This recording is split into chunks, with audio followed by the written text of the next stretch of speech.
Hi everyone, this is Sandra Kluge with Recording Tap, a podcast about the art, the process, and the musicianship of recording tap and other foot percussion. Recording tap is all about playing, like kids playing, like trying out stuff, playing, and you might be surprised. Try as much as you can. Daniel Luka, based in Paris, is releasing his tap dance album 3 and the Floor on September 26.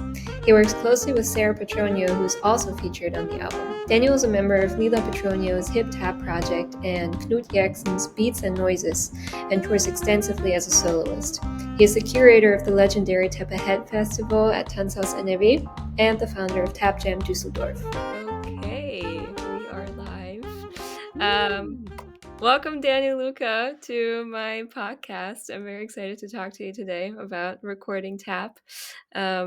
We've known each other for a long time, and so I'm very excited to spend some time chatting about all of this. Well, thanks for having me. I'm super excited. Congratulations on your first podcast, and I'm excited to be part of it. Thank you for asking me. Yeah, of course. Let's dive right in. How did you get into recording tap? Was that something that you've been wanting to do for a while, or is that something that is a little more recent? Um, well, so I produced one album which was based on well, it's a piano player called Roman Babik and I who we've been playing together for a while. And at one point we realized we have so much material that we kind of used for stage productions, for duo concerts, for lots of different occasions. But there was never like a something where all the work could be heard. So we're like, oh, maybe we should do an album. So that was the actual motivation. It was less about the interest in recording tap. It was more about the idea of producing an album and then being forced to think about how to actually make it sound good on the album.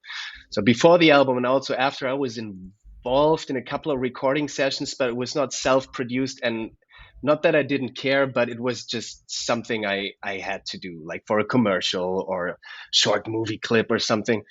So for me, it was not. I At that point I never had thought about how to actually record tap. So now that we had that idea of producing an album and then actually renting a studio, we were forced to think about how to make it work. So this is how that journey started, to make Yeah, a and long story short. yeah, tell me a little longer about the story. What's the background behind the album? Well, so musically, to be honest, it's I mean, that sometimes you're playing with people and it just clicks. And with Roman Babik and me, it's always been like that. So we were always kind of it's hard to put into words, but we can just show up and play a 2 hour gig without preparing anything because it just works when we play together. So at one point we were trying to compose music for stage pieces, and this is when we had to find a structure which was different than before, because when we play together, as I said, sometimes it's completely improvised. You might think there is it's composed, but it's actually not. But now we had to find structure, and um, it's always very interesting with Roman because there is so much rhythm in his playing, and he immediately gets what I'm trying to say, and I immediately get what he's trying to say. So, but now we had to find a way to get some structure into it. And so when we were thinking about the album at the very beginning, uh, we were thinking about a duo album, and then we quickly realized that it might be more interesting for the listener if we have guests on the album, Mm. because there is so much information going on when the two of us play, and we kind of not realized, but had that thought of maybe it's more fun for us than for the listener to just jam an album. Maybe we should have some structure. And so this is where we got Dimitrij Markitantov on saxophone and clarinet to join us, which was the best idea ever, because this really forced us to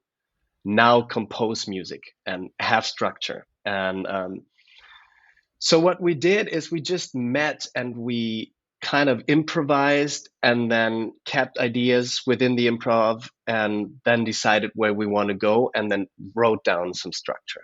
Mm. For Dima and Roman, it was more about like harmonizing the two instruments. And for me, it was really about finding a way to be the percussive instrument, or not the percussive instrument because that's the piano too, but like the percussionist, like the drum set kind of in the setting of the three of us, which I thought was so much easier than it actually turned out to be, at least for me. Also, of like being satisfied with what I did, because I realized now that when I'm playing with Roman, I'm very used to like comping, but then also anticipating on what he wants to do, joining him on that whatever modulating adventure he goes to, and then coming back to the like comping part. But doing that for an entire album didn't work, at least from my point of view. So I really had to, before recording the album, we had a couple of like sessions to try out stuff, and I recorded them with my phone, right, just to listen to it. And I was like, no, that's really not cool. I mean, it's groovy, but it's not as groovy as I want it to be. Mm. And like in general, when it's about like comping or laying down a groove, I'm always asking myself how to also be like right hand cymbal and hi hat, which is always super challenging for me, to not only be bass drum and snare, but like be all of the set. And within that context, I was really like, okay, I have to like research and find grooves that I can actually use to be the drummer on the album. Mm. And so that was a good exercise, because I really had to like look for something and be with myself and really say, okay, this is what I need for track number one. This is what I need to do on track number two. This is what track number three needs. And without this, track number four doesn't make any sense.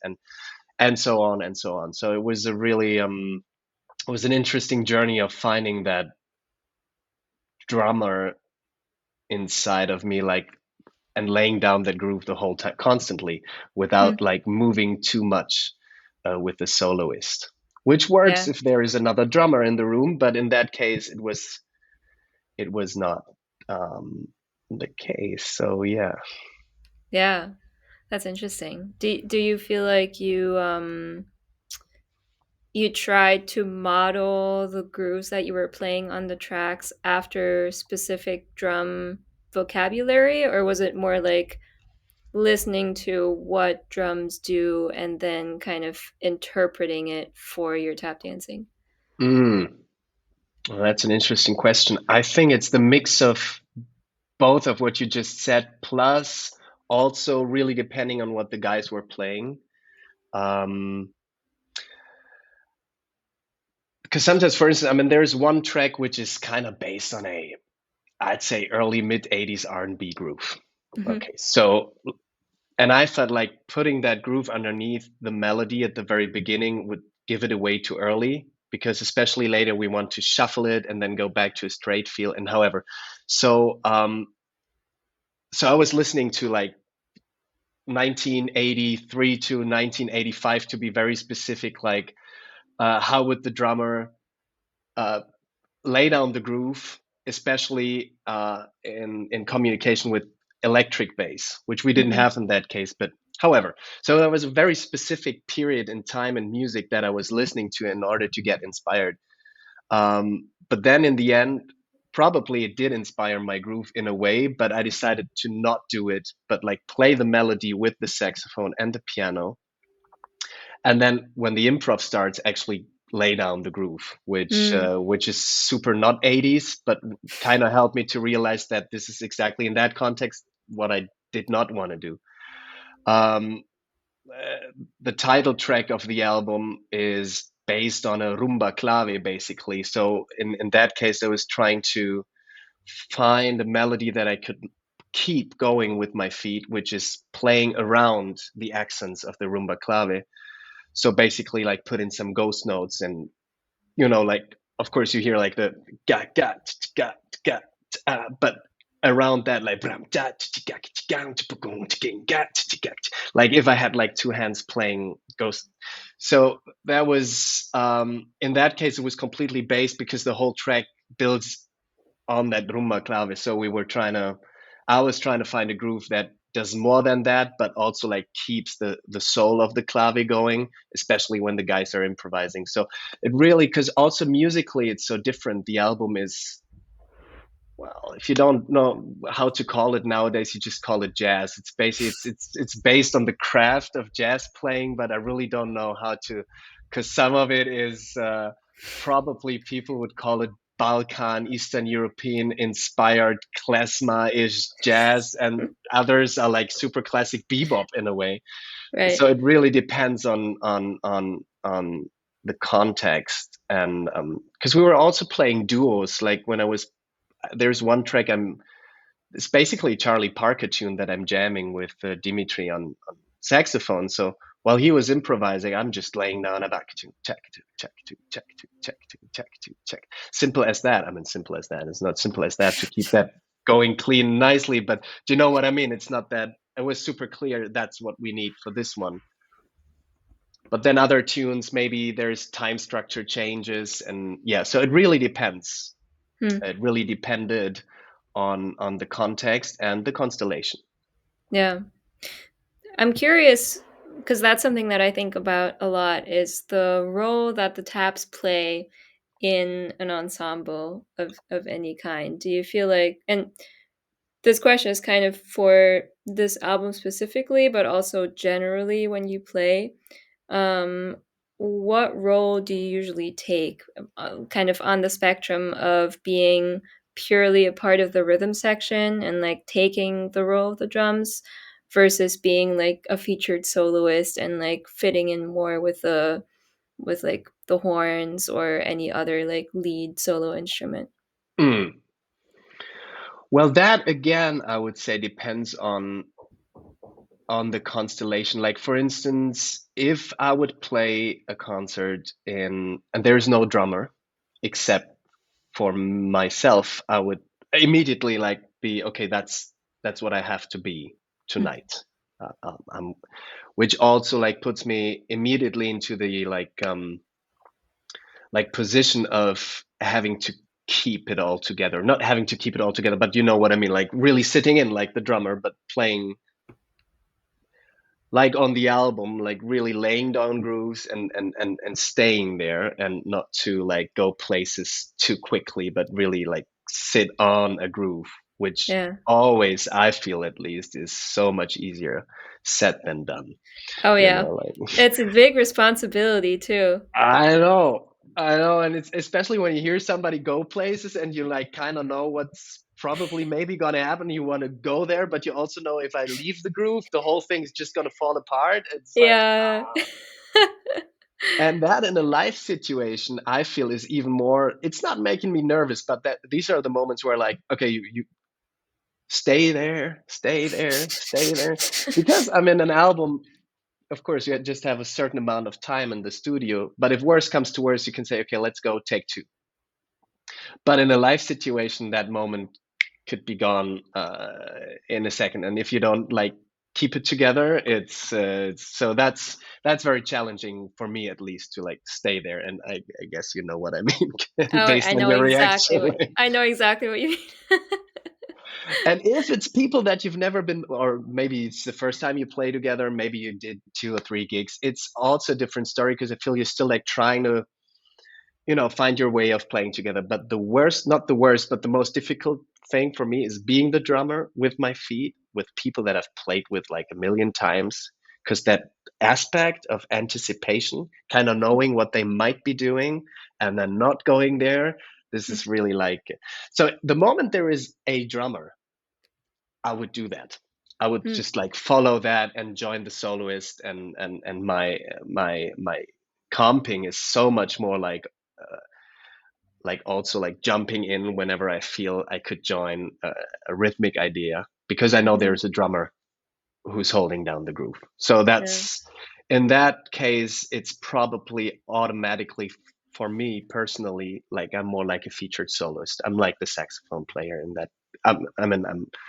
I'm not. I don't have the responsibility of being the drummer. So in my case personally, most of the gigs that I play, there is a drummer involved. which Mhm. makes it even more interesting when there's not, because this is like tonight you really have to be awake because there is no drummer.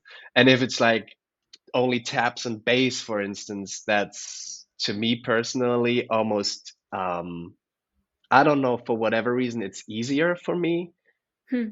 than tap and piano, because I feel 'cause the piano has the left hand and the right hand, and this is like there's so much going on, and I really have to like stay on it.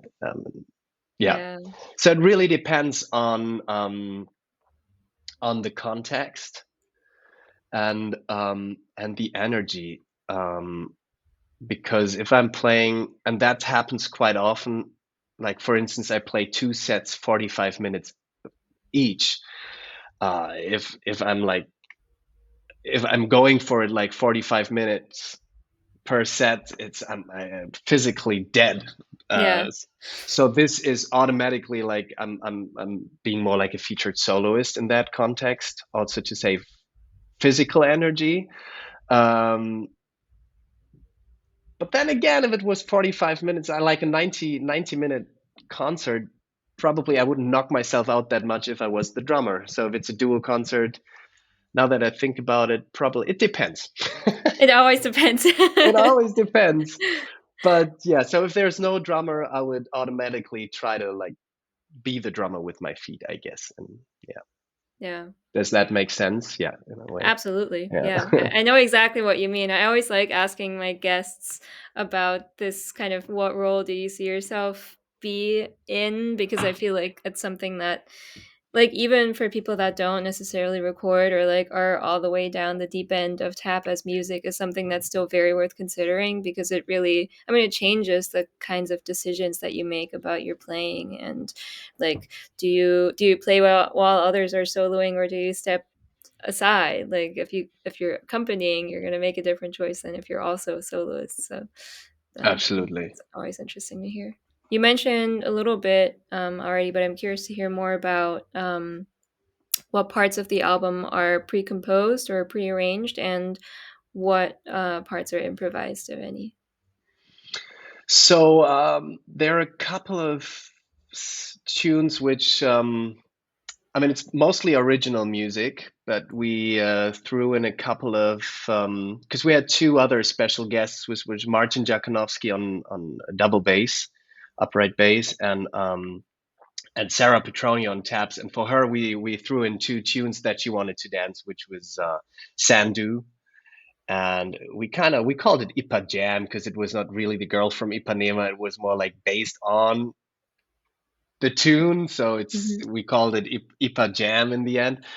And then I jammed with Dimitrij on we played The Head of Dexterity by Charlie Parker, and with Martin Gjakonovski on bass, we took Chan Chan as like a starting point of a completely improvised duet. So everything else is original music, and it's basically very. In that case, it's very jazz because we we play the head and then we improvise.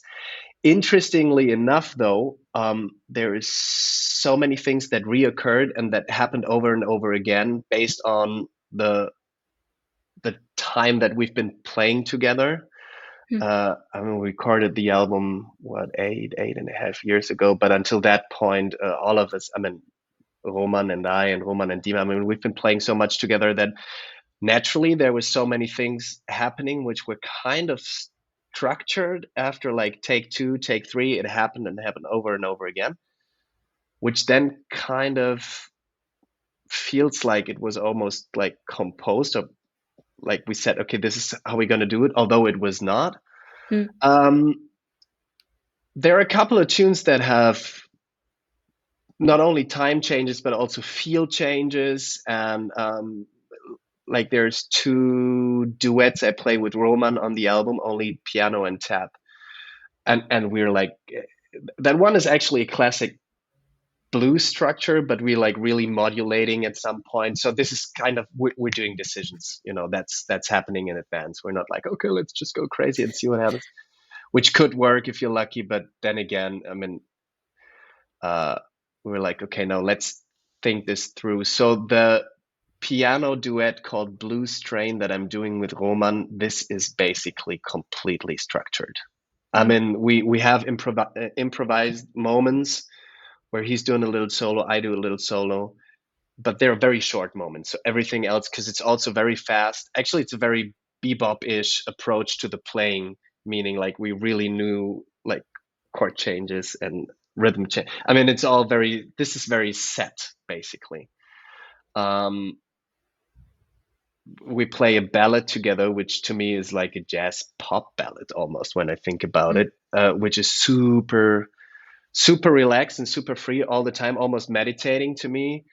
And then towards the end, we change from 4 into like 7, and then there's certain moments where we like have like rhythmic adventures together, which are like repeating, but it's not like it's not a structure that you can see coming. So this was also a decision like, okay, we do it the first time like every 4, and then we do it every 3, and then we do it every 5, and then we do it every 2, which in the end, well, it was almost a little math to it. But this was a decision too, like to really be together in that moment. And yeah, so depending on the tune, um, things were very structured or they might have been like very open. It really depended. Also Yeah. on like with Martin Gjakonovski on bass, for instance, this was really like, okay, let's do Chan Chan. And we did that for like maybe 15 seconds. And then it was completely free. I mean, nothing was planned there. And I mean it like honestly, nothing was planned because it was the day that Sarah was also in the studio, and Sarah wanted to take a break, and we are like, let's just jam it too. How about Chan Chan? Oh yeah, yeah, okay. So we did that like, and that was it. Ah, That was one take. I mean, the one that's on the album is just like in between breaks. We're like, let's jam a tune just to keep the feet and hands yeah. going. And we're like, yeah, we were actually nice. So it made it on the album. So it was That's amazing. absolutely not planned. Yeah, it was Yeah. completely. So that one is completely free. There was Yeah. nothing of like rehearsal and planning and anything. It was just for fun moment that happened and that stayed there and went and made its way on the album. Very cool. Yeah, Yeah. Those are yeah, usually the best ones, completely I did. unplanned. You just go for Uh, it. yeah, exactly, exactly. That's cool. Yeah, and then others. Yeah, so it really. I hope I answered your question, Yeah, more or definitely. less. Yeah. Definitely, yeah. Um, yeah, do you feel like you approach your playing differently when you're in a recording setting versus playing live? Oh yeah, absolutely. Yeah. Absolutely. I mean, in that case, there were so many things happening that I honestly did not think about before in that specific album recording session, which made it so. First of all, the floor that I used was kind of new. So Mm. everybody who's ever danced on a new floor knows the wood is still working. So, and in that case, I had stored it in a container outside of a theater in Germany, a Tanzhaus. And it was March, early March, so it was ice cold outside. So the floor, it's a dry and nice container, but still it was super cold. And then we put the floor in the studio and the heating was on, so it was dry, hot air basically Oh. inside the studio, which made like the floor worked so hard. So it started being squeaky at some points, but only on day one. Which like on day one of the we had 3 days in the studios, which on day one let me like dance completely differently because I was like trying not to dance over there on the floor because it's squeaking too much. So stuff like that I didn't think about. Might have been nice to put it in there and like let it breathe a day, but that's another, of course, studio day. Nobody's renting a studio for the floor to be in there for a whole day. So at least that I didn't think about that. I would Um, like to book some studio time just for my tap floor to hang out. I want my tap floor to be in here and just relax for a day because he's new and he's been out there in the cold. You can make that like a separate, like, conceptual album project where you just record the slow creaking of the floor as it warms up. Actually, yeah, well, that's sounds to me like a big selling idea, to be honest. Yeah, I'm just saying, sounds like it. the Yeah, sounds I of bet you wood. I Yeah, bet you can get some grants for that. yeah, definitely, definitely. Yeah, so that that of course plus so once that situation, once I figured out how to dance on the floor, now that it has those squeaky parts, and that's just day one. But then of course, like you're wearing headphones, so I'm like a big turner. I love turning. Turning is my thing. I And like with remember. headphones on, it's like, of course, you're not turning as much as usual, right? Because there's the cable and the headphones. So uh, within my improv, that was really something I had to get used to. Like, oh, of Mm, course, there's headphones. And also, we were trying to keep the room as dry as possible. And we used loads of mics.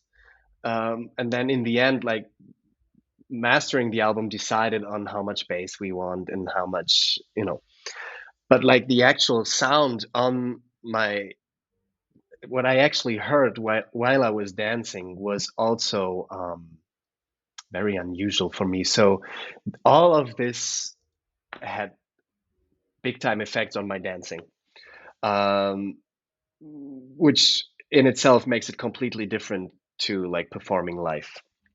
Then it's also like the audience. I mean, at the moment there is people in the room and there is energy, there is an exchange of energy that, of course, I also have when playing with musicians in the studio. But in that specific case, we were different rooms. I mean, we had eye contact, but we had like cabins, like so. mhm. I had my tap dance thing, and then Roman and his grand piano had one thing, and then Dimitri was in that small cabin with the saxophone. So we, of course, we heard and we saw each other, but it was not like in a real setting of like being together in one room. So that Yeah, also feels differently. I feel because sometimes just little sounds, maybe a look, and you already know, and you already communicated like a million sentences, which in yeah. that case is different. And to be honest, on top, it's like, okay, we rented the studio for 3 days, and this is a self-produced album. So we only have the 3 days. So there's always that amount of pressure. And then it's like, okay, and day three, Sarah Petronio is coming. So that is the day where anything can happen. So we, as much as we can, we have to get done like the first 2 days. The more we get done, the better, because she might go places, you never know. And so we're like, the first 2 days were really like, okay, day number one was arriving in the situation. We had to rearrange sounds, like microphone situations in my case for the floor, because the bass drum microphone was right at the squeakiest point of the floor. So we had to Mm. change that to, so I'd say we had like the afternoon of the first day where we really went for it, and then day two we were like, just okay, as much as we can, let's go, let's go, let's go. And Yeah. so that was, so day two was the longest day, and it was a very exhausting day, but good, because I feel like towards the end of the day we made the best takes because we were just exhausted, and that was taking off the pressure, and all of a sudden we started playing Mm. and having fun. In that case, funny enough, because usually I'd say just take the first take. It's almost like Yeah, the best one. yeah. And on day two, I feel it was the opposite. It was like, let's Hmm. take the last take, because this was the one where we're just tired and not being pressured too much. Funny enough, never happened before and after again, but in that day Interesting. two, because we also did the duo things, uh, and especially with that blues track, because both of us, Roman and I, we were both like pressured, and there was too much pressure. So towards the end of the day, we were just letting go, and I think the one that made it was the last one, where there was almost bits of aggression in there, like, can we finally get it together? And that was just the energy we needed for that. So yeah, it Mm. all worked out. But yeah, That's interesting. Yeah, you're definitely. This is the first time I'm hearing this side of it because so far everybody was like, the first take is always the best. Everything else just basically you don't need to do. But right. I feel like in my experience, it's either the first or the very last take for those reasons. Like So you everything in had the a good middle, it's just experience. yeah, Yeah, I've definitely experienced that before. Yeah, I've definitely had both where like I do the first one and the first one is the best, Right. and but then also like it's usually tied between the first, the second, or the last, or the second to last. Everything in the Right. middle, it's just you don't need. Yeah, it's like it's the stuff that, and then you're trying ideas, and it doesn't really like Yeah, click, and then you want to do too much, or it's not enough, and yeah. yeah. Did you end up doing a lot of takes of each, or what was that process like, or overdubs, or is it mostly just Hmm. one take? It was no. I mean, you mean like so? If you hear one track, that's one take, except for the first one, which is called Cabrio, because we have that little 90s sound effect where I do like a tap and it goes like coach, coach. There's an echo thing, so we did Yeah, that again. So actually, it was just a joke, and then we kept it in there. It was like it's too bad to be not good, so we have to leave it in there. And then I he think it's starts cool. like, right? I mean, it's almost too much. But then the track is called Cabrio, so it's anyhow like it was supposed to be like the summer hit that you listen to when you drive your Cabrio. Yeah. However, so we did some work on that until we decided which kind of echoing tap sound we want to have. And then this three and the floor. The main title is the whole first part is Roman playing a muted string on the grand piano.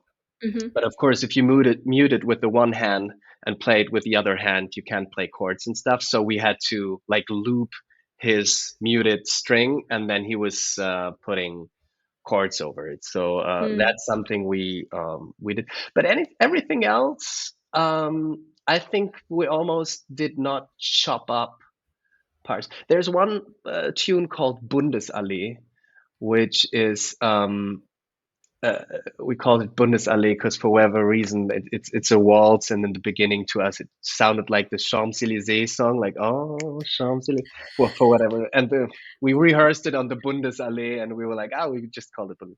However, Nice. yeah. And then it's from a waltz, it goes into like 6/8 dramatic finale, and this we had to do that in two sessions Mm. because and this is mainly because of a completely different chord progression that Dima was all on his own, and to be safe and to really like start together we're like, okay, let's finish here and then let him find his way, and then we join him again in the 6/8, and this Mm. is like this is two different takes put together, but everything else is just one take. And then of course in the mastering and mixing and whatever, we decided on, okay, we could use some more bass in the tabs here or some more this and that, but we always try to do it like in one session and then decide on. So it was not like, okay, let's do the first 16 bars of the first take and then we take some, because that does, I mean, at least to me, that does not feel as natural as I would like to have it, which probably is also a matter of taste, and nobody would hear it in the end. But for ourselves, we're like, nah, that's like puzzling it all together. And Yeah. also, we didn't play with a click. So if you start doing that, it's Mm. like, I mean, there's tempo changes, and if you sometimes, because we tried it, to be honest, at one point we're like, oh, maybe we take the, and we're like, dude, I don't know what was going on in that take, but we were so much faster than in the one that we wanted to like put this one in, so Mm. we couldn't even do it because it was, I mean, you don't have to be a musician to hear that there's a completely different tempo, like big time, 6 7 8 bpm difference, which you hear immediately, and it's like, oh, we can't do Yeah. it. Interesting. Yeah, Huh. yeah, yeah. Yeah. And I mean, I think especially in the, oh, I'm sorry. no, I was just gonna say, I think it also depends on the kind of music that you're playing. Like for something that's like roughly based on jazz, if, even if it's not like straight ahead jazz, but you know what I mean. It's I feel like it doesn't necessarily have to have that same kind of very structured, very like in the grid approach that other types of music Absolutely. need. And we had the luxury of being together with everyone who was playing. As I said before, the like when I did one or two commercial things, I had to do it with the click because the music was, I never saw the musicians that were playing the track. So Oh, yeah. I was like, okay, this is the moment where we want the tap part, and I was just doing my job and listening to the click and being on time with the musicians that I've never met in my entire life. Hmm. And so if you're like recording an album and you like invite different musicians for the same track, but you have different sessions, that of course is also a different. Then you really have to like be together without being together physically in the same studio. And Hmm. but in that case, we always, everyone who played was there, so that's kind of also a different situation then. No? Yeah, totally, totally. I'm curious to dive a little more into the technical details of the Hmm. recording, in terms of like what kind of floor did you use, what kind of shoes did you use, but also what kinds of mics and what was the setup like with the mics? All right. So the floor is one of my absolute favorite floors that I still use. You dance on it when you Yeah, came to Düsseldorf. it's a great That's the floor. floor. Highly I love recommend. it. Yeah, this is just, for a change, it's not maple, it's oak wood, Hmm. which sometimes almost feels like a crime to me when I'm like, it's an oak wood floor, because everybody's always, I mean, we're always so used to like maple it is, but yeah, that's an oak wood floor. Um, so sorry for all the American listeners. It's a 7 centimeter thick How much frame. is 7 Uh, centimeters? it's like what, in inches, a point. Hmm. I Uh, wish I could even guess it. I don't know, to be 5 honest. inches maybe? All right, let's I say. I always, like, do with the fingers and All try right. to mm, Well, it depends on the may perspective, because now maybe it's like as big as my head. And, uh, so yeah, the actual floor on that frame is 1.5 centimeters of thick oak wood, on a frame which is closed. It has no openings, so there is no holes or anything. It's a complete closed frame. Um, and it's two floors that can be connected to one huge, not huge, but you get like 2.5 square meters when you connect the two floors. But it's always the closed frame. And to me personally, if I had to describe the sound, it's just super warm. It's a warm and bassy sound, but it also enables you to get the nice highest kind of open hand snare drums kind of sound out of your tabs if you want to. A Yeah, super nice scratch sound. Like I love scratching on that floor. Even like sliding already gives it like, you feel like playing brushes, and yeah, it just has an incredibly nice sound to me. So I used that floor. At that point, it was quite new.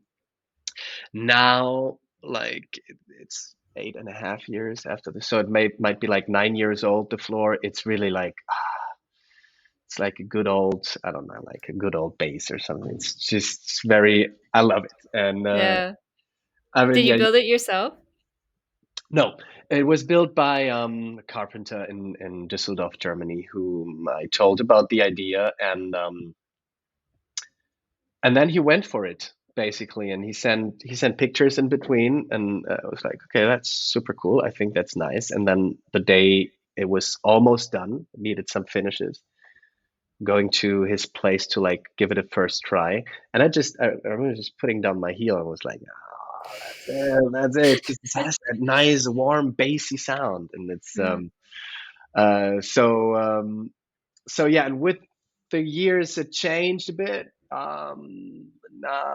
For me right now it's perfect. I almost don't want to dance on it because I want it to stay like Oh, this forever. But yeah, so right now I'm talking to a guy here in Paris who's building a floor for me, and I'm really like, I haven't made my decision yet if I go for maple or if I just mm, go for oak, like because that sound really is, I'm afraid to imitate the floor and then it's not sounding as good as the other one. So I might just go a completely different direction, try something else, and this is just like my favorite floor forever, and I keep it like that.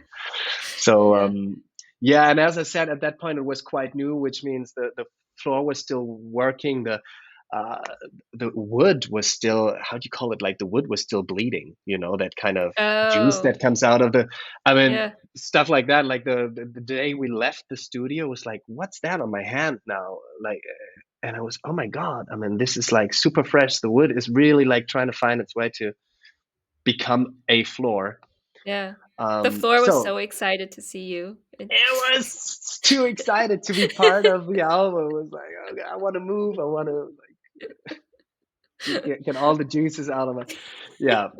So yeah, in that case, it was for a change in a closed frame oak wood floor, Mm. about 2.5 square meters. And the shoes that I used were actually that's funny because the shoes were a present given to me by Sarah Petronio, and it was a pair of Capezio K360s, but the Brazilian ones.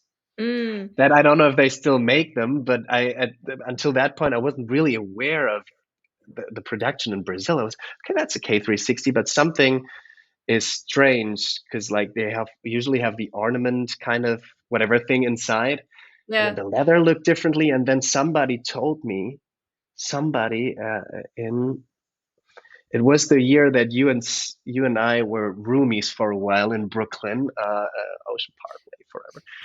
10 Ocean Parkway. Yeah. It was that festival. That was 2015, exactly. Yeah. That somebody told me it's pig leather they used in Brazil and not Mm. cow like they do in the US. And Mm. I couldn't really figure out what the differences are, but it felt slightly different from the K360 that I used before. So in that case, it was that Brazilian K360 and the taps, because everybody who's ever bought a pair of Capezios without the taps being attached knows it's like almost impossible to find a pair of like to just find taps that fit the shoe. Mhm. And but coincidentally, an old pair of block tap shoes that Hmm. I did my first like self-produced production in, Hmm. and I still had them in the basement. I was like seriously going through all the tabs and see what fits. They were matching like perfectly. They was like Huh. made for so, and I think it's I don't know if I don't think they even had a name. It was just the block jazz tap shoe Huh. back then. I mean that's like a late 90s, early 2000 production of block jazz tap shoe. I think it doesn't. It now you have like the Jason Samuels and you have the and usually I personally, for me personally, the toe tap, the block tap shoes always like too big, but in that case it was just fitting perfectly. Hmm. And Cool. so it's a Brazilian K360 with block jazz taps underneath, which were like super thin already. The aluminum is, I mean, I really danced in those block shoes so much that the tap was kind of, which was nice because I could really get the highest sound that I possibly think I could get out of the shoe Mm. with these taps underneath. Yeah. And surprisingly enough, the heel sound was super bassy and warm, although Mm. the heel was there was so much less tap underneath the heel in comparison to the toe that I was like, I don't know, but it worked. It worked with the floor and the shoe. Mm. And yeah, so that was the instrument I was playing. Brazilian Capezio K360 with block taps on an oak wood closed frame wooden floor. Um, and we tried to get the best out of that floor by just using every mic that was possibly available. So we had a bass drum.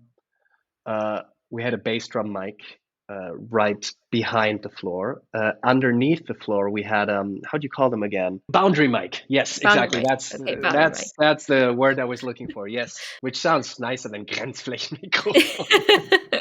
It's a little, Grenzfläche. it sounds nice and smooth. Boundary mic and Grenzflächenmikrofon.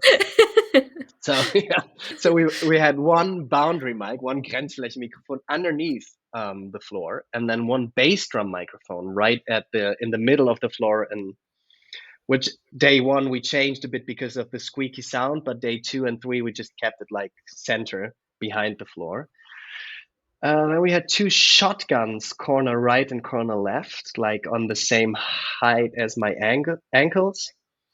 Then we had two hi-hat microphones like on the height of my head, and then another pair of hi-hat microphones in the corners of the room. Hmm.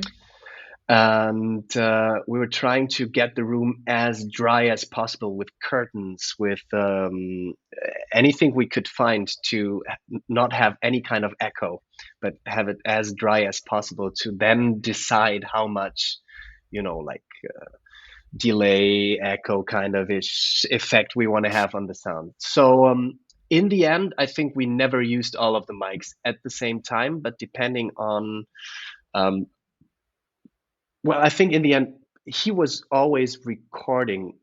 They were always activated, but then in the end, we didn't use all the different files Mm. because Clemens Ort is the guy who owns that studio, and he's a sound nerd himself. So he was really like the studio has like two levels, and we were upstairs, he was downstairs, and then sometimes he would like in between takes like talk to us over the headphones and say, okay, let's do it again, I want to try like the bass drum microphone to use that a bit more in the next take. And so he was like listening to it downstairs, and then we were kind of meeting downstairs listening to together, and we're like, yeah, maybe at that track we could try a little bit more of this, and turned out nice in the end because all the snaps and sounds and breathing and everything is kind of in there, and we kept it and not as present as the tap sounds, but yeah, whenever there was a little sound coming out of the mouth or if you're snapping or clapping, it's kind of in there, and which is nice. Yeah. Did you keep the same setup when you were dancing with Sarah? Yes, yes. Was the same setup. I was a little worried, but of course she's like all-time pro, and she comes into the studio and it's like, oh yeah, I did that a million times, and so she was okay with anything. She knew about the turning. She had the cable like a pro, and she was just like, "Ah, of course, she's like Nice. the Nice. master coming to the studio."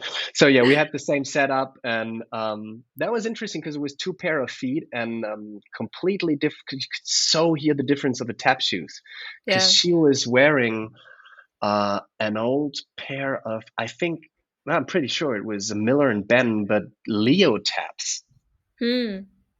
Interesting. which I don't know if they exist anywhere. It's like a collector's item, I think. Yeah. Leo taps, Leo toe taps, and then Capezio heels. Interesting. And not really like loose, but a little looser than I wear my taps because I like them nice and tight. Same. But they were like as tight as can be. Yeah. They were a little looser, so when we were dancing together, it was really like, wow, okay, we had to find a way to in the final mix to make it not sound like two completely different instruments, because her sound was so much higher and my sound was so much bassier, so that was interesting to work on in the final mixing of the album. Yeah. Yeah. Were you both on the same track, or did you have a separate track? Yeah, she did. I mean, Sandu is her solo track. She did Sandu, Yeah. which is just her, and then the Ipa Jam, which was also like spontaneously, because originally we only planned to bring Sarah in for a solo tune, and she decided on Sandu, and we got her Martin Gjakonovski on bass to join her because she loves him, and so that was the plan. And then we just with the Chum Jam with Martin, we're like, oh, maybe we could do one more. Do you want to do one more? And she said, yeah, but I want to do it with you. So that was the Ipanema Jam, and we danced together. And that's completely the only difference between performance and studio in that case was that we were in the studio, but it was just like we Mm. would perform in front of an audience. That was really like a fun session that we had together on the board. We didn't even think about the approach of being the percussionist, right? We just jammed that one and we kept it on the album, and that's what you can hear on the album. Nice. Yeah, Yeah, it's beautiful. yeah, yeah. That was fun, and that this is where you hear the two shoes at the same time, which was like in the mixing, like, oh, okay, what's happening now? This is so complete because when she started dancing, it went up here, and when I started dancing, it stayed here. So we really had to find a way to like bring them on the same level. Yeah. Yeah. Yeah. Yeah.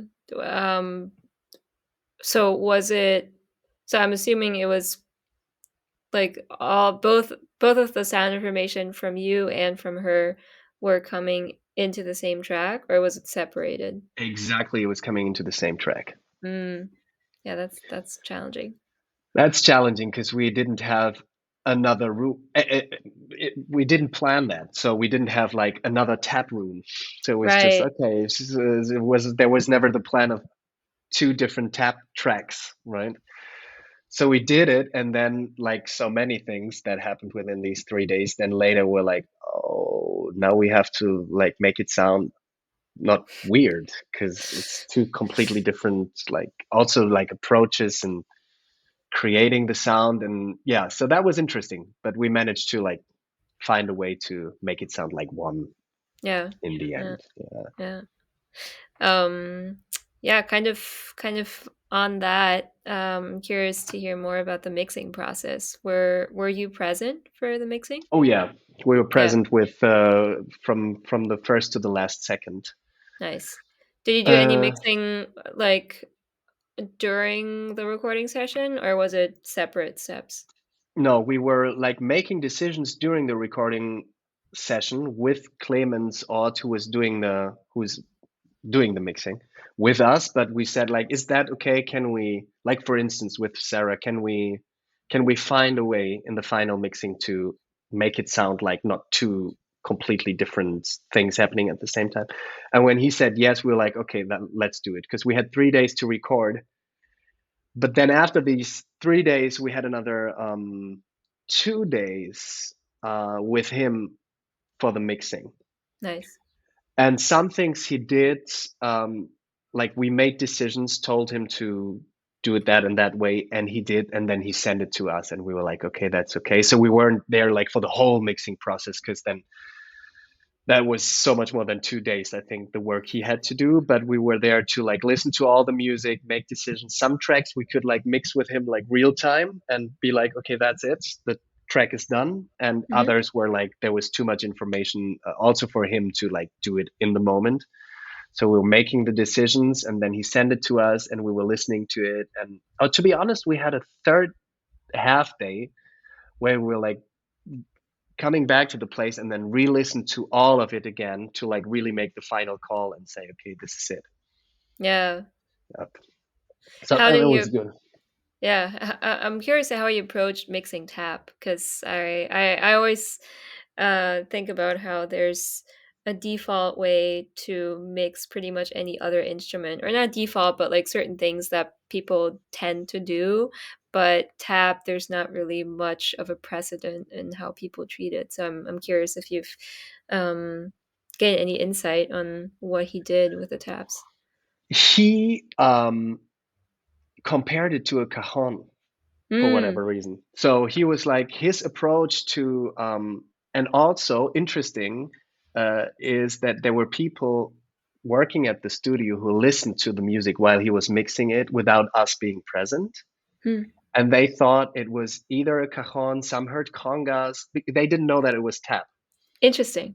And so their guess was never like a drum set, but a hand percussion played instrument like a cajon or paracongas, some set bongos, but it was always like that kind of hand percussion feel. And to him, he said, like while mixing it, his approach was like mixing a cajon basically, Hmm. because it Makes has that sense. yeah warm centered sound, but that slap sound up on the rim on the edge of the cajon. So that was his comparison. Hmm. In the end, it was, of course, because it's not a cajon. And in the end, I don't remember exactly how he put it, but nicely he said it was one of the nicest challenges he ever had to like work with, because of the sound information between bass, because there is so much change between bassy sounds and high sounds happening sometimes within a second, right? Yeah. Now, if we like go really whatever we do, let it be a paddle.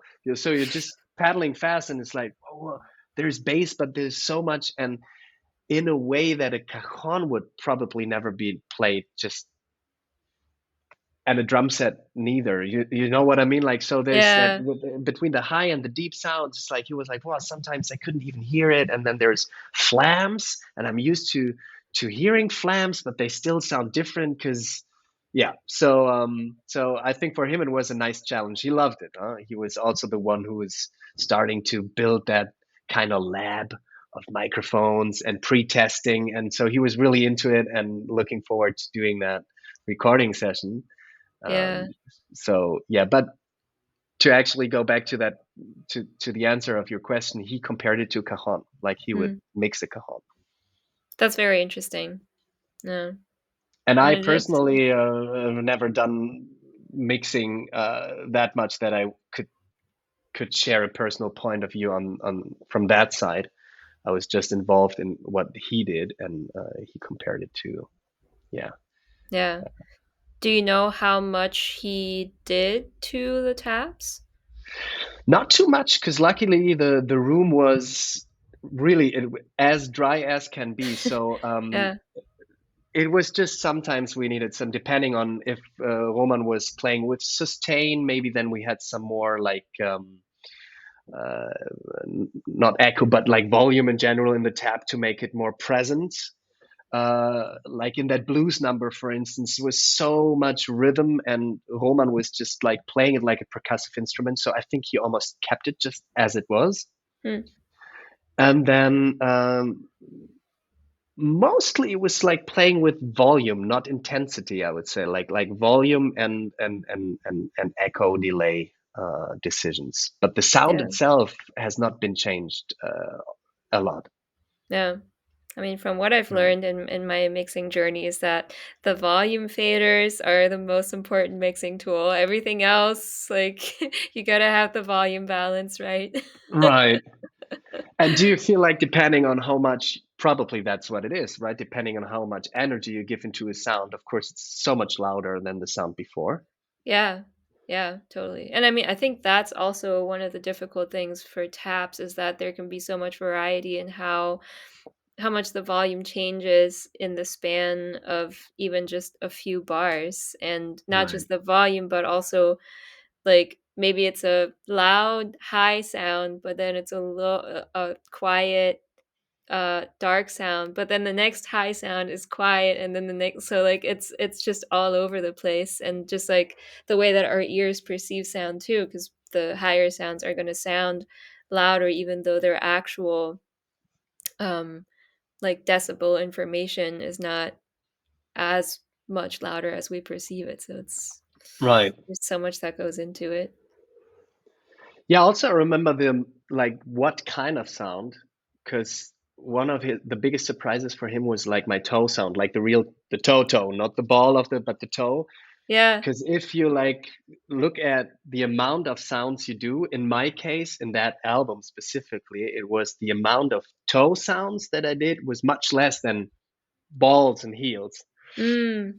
So when that happened for the first time in within some improv on some track, I can't remember now which one it is, but all of a sudden within that improv, I felt inspired to use my toes Hmm. much more than in any other track on the album, which also was kind of a very bassy sound. So Yeah. this is where he had to like activate more of the hi-hat and shotgun sounds to get like more lightness into the sound.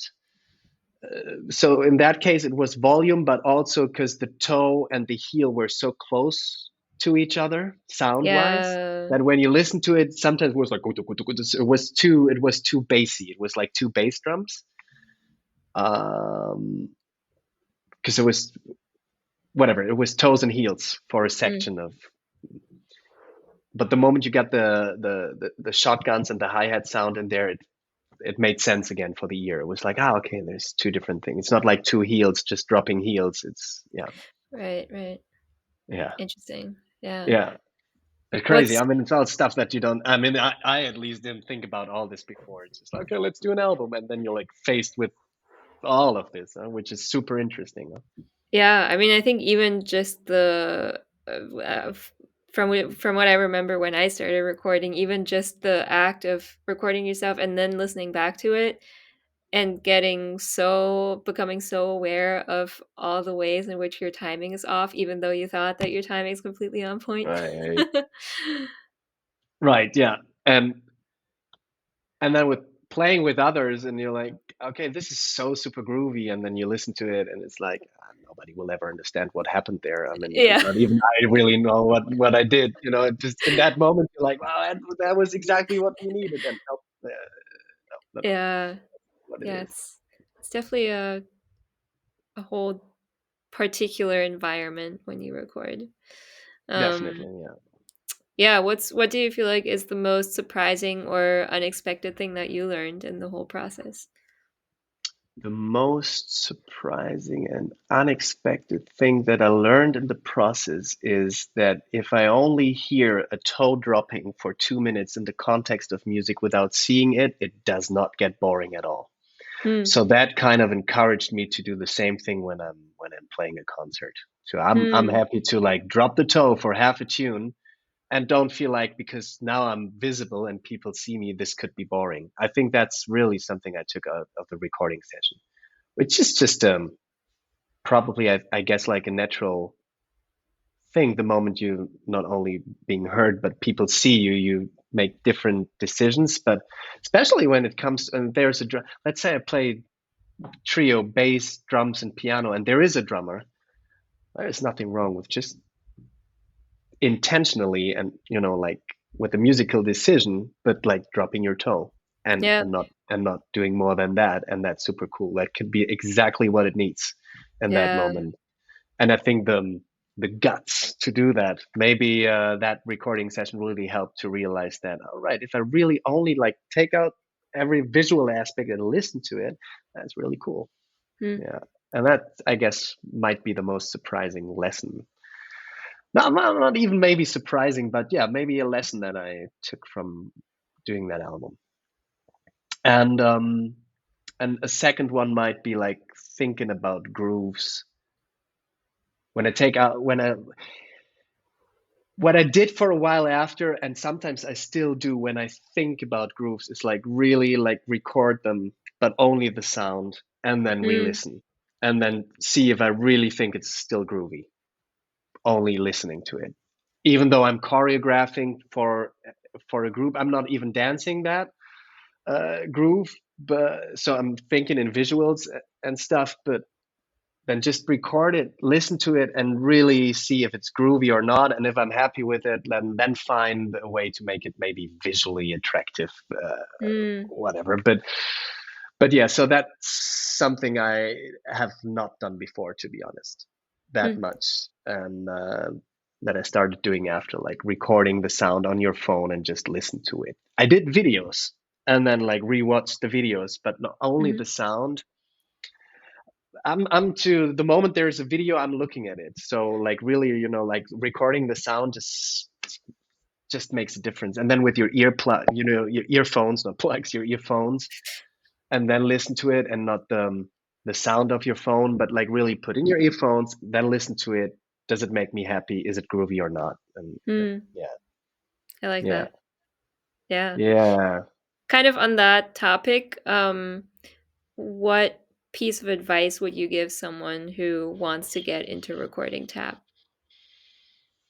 Well, I mean, technology evolves so fast. So this recording session we're talking about right now is over 8 years ago. So probably there's so much more tech stuff, which is making things easier now. But I think one thing that probably would always count is like really take your time Hmm. to figure out what you want to do. Because what helped me, I mean, luckily looking back, it was just so good that we had pre-sessions before the actual recording sessions, because it really helped me to figure out what I want to do and think about what kind of groove I really want to put in there. And if you take it seriously, then it's not.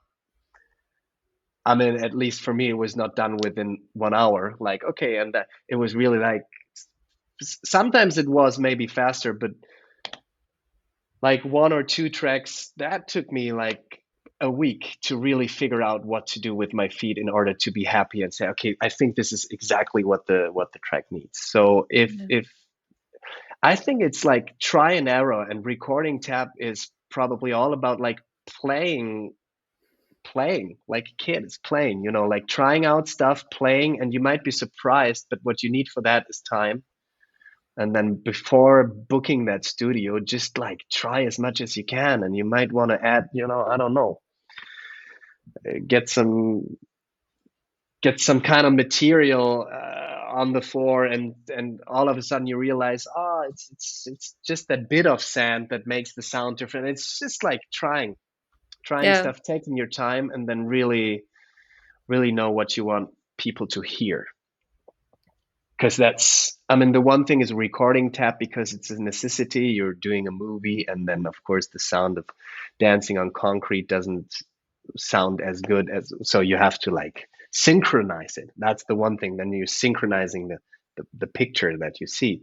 But if it's really about like only listening to it, that's really about making choices. And I think if you start trying stuff, it really needs some time to like feel yourself and your sound in that completely new non-visible world that's Yeah. only sound, right? And I mean, shoes, floors, everything all of a sudden is so important, and that can change. I mean, even if you make your groove choice and then you have a completely different floor and another pair of tap shoes, that might change the whole thing. Or probably not might, definitely changes the whole situation. And yeah, so I guess maybe that would be my thought that I would share. Like, take your time to try out stuff, and have fun with it. The Yeah. moment you have like the deadline, then it's getting okay. Now I have to get into the studio, and the whole production. It's already like paid the studio, and now I have to do it. But like if you have the chance to just like enjoy and have fun with it, like trying out as much as you can, and then making your decision and say, okay, now I'm ready to actually make a recording. Because then it's cool. Well, then it's fun, and and be aware of what you want to be in that recording. Like you want to be the percussion instrument, because you could also say, "Nah, I'm just being the soloist as usual," and that's cool too. Huh? But be Mm. aware of what you want to do, how you want to be heard. That I think is important too. Yeah. Couldn't Like, have I said it mean, any better. yes, I mean, you as you self call yourself a tap percussionist. I mean, that's already like that's your decision, and that's so cool because that's what we hear when we listen to your music. It's like that's what it is. It's tap percussion, right? Yeah. Which is And also kind of on that point, like this is not something that I came up with from one day to the next. This is like after years of deliberating, like what is the appropriate container to put this thing in that I'm doing, because it doesn't quite feel like tap dancing anymore. It's like right, a specific thing. And then also like the associations that are evoked in people when they hear tap percussionist versus tap dancer, they right, are probably going to think about something slightly different. right. Well, you can still hear you have of course the technique of a tap dancer, which helps you to be a good tap percussionist. But that's an advantage, I think. Huh?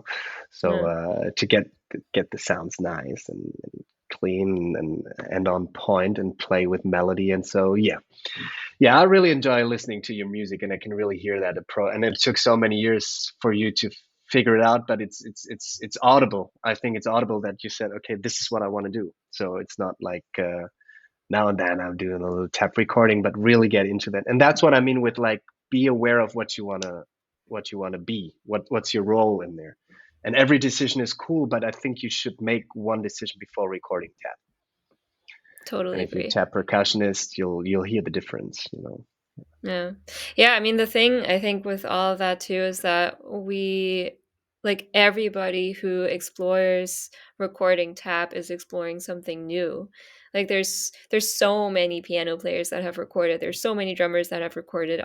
Most other instruments have a pretty extensive recording practice, but tap, it's like we're kind of figuring it out as we go along. So Right. I feel like we've only probably scratched maybe 10% of the surface of what we can do with that. Absolutely.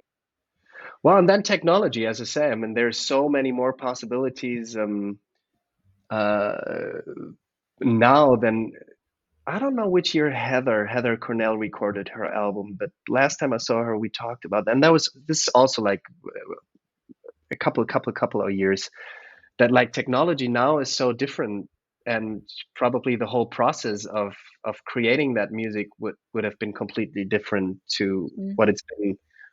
I mean, 8 years is not a long time when you think about it, but in terms of technology, it is. And Yeah. so, I mean, with people like you, like really investing time to also find solutions, like in mixing the sound of taps, and maybe like how to use microphones differently in order to get a specific sound. And all of that helps. So at one point, probably recording tap will be so much more not accessible, but like normal in a way, so that it's like, oh, okay, now we record a tap dance Yeah. Yeah. because there is so Hopefully. much to it. Yeah, absolutely. And you can hear the difference, huh? You can hear the difference between just recording it and then putting it underneath a video. Yeah. I was like, yeah, okay, nice, Yeah. better than the outside sound probably, but the investment of recording tap as music, and that's a different story, And yeah, so I'm excited where you're coming up with next. The Tap Nerd tap recording application for your iPhone is probably at some point that's happening, and yeah, I Oh can't yeah, wait I for that. hadn't thought of that. Yeah. I'm just throwing that Let's out there. yeah, I'll put that on my list. Yeah, Yeah, speaking of, as my last question, what's next for you? What are some projects that you're working on right now or that are upcoming? Doesn't necessarily have to be recording related, just generally. yeah, because it's not. But right now, I super enjoy playing concerts. That's what I do mostly, and it really, because over the last decade, maybe even more than a decade, maybe even the last 14, 15 years, I've been so curious about so many things. Let it be like uh, fusion stuff or even digital stuff or with media and whatever, and it was all fun and was all cool. And but what I realized over and over again, and right now in my life as a soloist, at least the work that I do, is like what I want to do is just concert. I love the clubs. I mean, like seriously, nothing better for me than being in a club, people sitting right in front of you, and just like playing two nice sets, and like just improvise. And uh, that's what I do mainly right now. I'm also involved in uh, well, we're doing a new show with Hip Tap Project, Lila Petronius Hip Tap Project here in Paris, which is a conceptual like dance show, Hmm.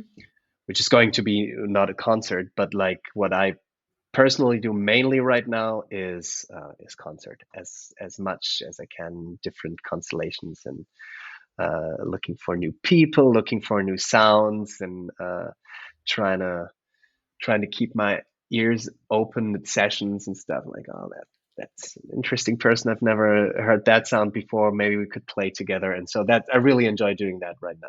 Hmm. Playing concerts, and I have a good feeling that'll be going on for a while. Because I don't know, maybe it's just a phase, but this is also kind of where I'm coming from, and it feels so good to just do that right now and play Amazing. concerts. Yeah. So Amazing. there is no deeper concept, but just the joy of creating music with different musicians, and enjoying improv. Is sometimes you could call it jazz, sometimes it's probably something else, which you in the end also call jazz, because that's what you call every music that can't be defined. Now everything is jazz. But whatever it is, just enjoy the music, and really like create magic within the moment, if you're lucky enough. Sometimes it's just nice, sometimes it's really magic that happens. And yeah, so that's going on for me, like being on the road, like I always am, and then playing as much music as I can. Yay, that makes me happy to hear. Yay. Yay.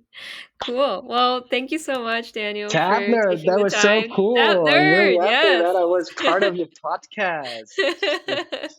Keep it going. I read your newsletter. I see what you're doing. It's always super exciting to see what you're coming up with, and like a new idea.